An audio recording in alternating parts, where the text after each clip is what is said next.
The UNCW Seahawks season hasn't gone quite to plan.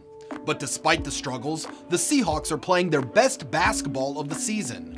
And for their turnaround, credit is due to junior guard Ty Gadsden. I mean, a phenomenal locker room guy without saying anything. Ty's a quiet guy, but his verbiage, when he does say it, guys listen to it and they're locked in on it. And so when I'm demanding from guys and I'm requiring them to get things done, he's right at the front of it, leading the pack.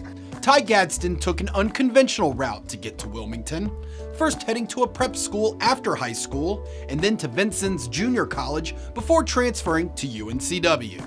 It was a tough process. It was a tough process, but I knew it was a process that was going to get me somewhere where I wanted to ultimately be.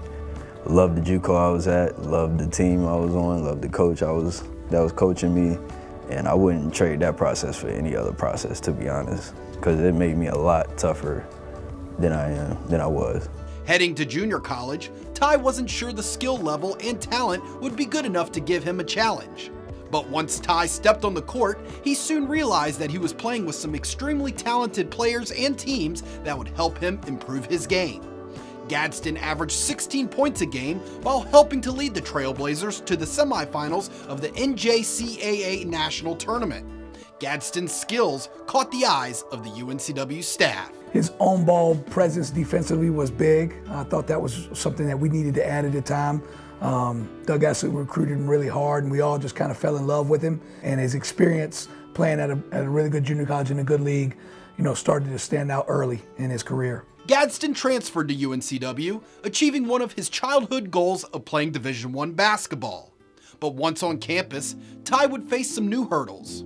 Early during the 2018-19 season, Gadsden got a sports hernia that would severely limit his ability to play day in and day out. From a work ethic standpoint, Ty couldn't really work. When we got him back Monday, Tuesday, Wednesday, he couldn't practice. So Wednesday he would do a kind of a shooting / moving around workout, and then he'd go out and play 33, 34 minutes on Thursday night.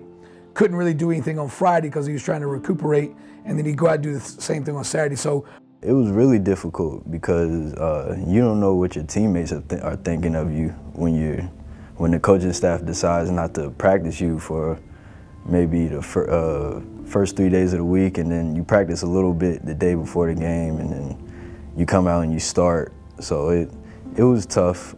During their games, Ty was able to earn that respect from his teammates that he needed. Being the Seahawks' best on-ball defender, Gadsden was tasked with guarding his opponent's best player every game. And on top of that, he added 11.5 points per game while leading the Seahawks with 66 threes, all the while dealing with a sports hernia. When they would see him go down or get hit or get bumped and see how long it would take him to kind of get himself back together, they started to grow an appreciation for his level of toughness. But I think they just kind of fell in love with Ty as a person, and they knew what he was going through. After going through surgery to repair his hernia, Ty was ready for his junior season. But once again, another setback would derail Gadsden's year as he injured his groin. For Ty, though, going through an injury before helped him to recover again. It was really tough. It was really tough, but I knew I had been through it before, so I knew I can get through it again.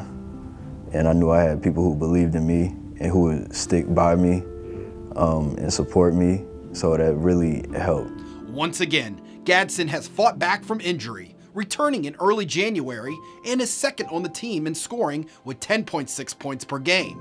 His work ethic has rubbed off on his teammates as he has been setting an example for this young Seahawks team. My coaching staff, they come to me and they say, these guys look up to you, because I was in their spot a couple years ago, looking up to maybe the sophomores on the JUCO team, seeing how they work. So now I'm in the position that they were in.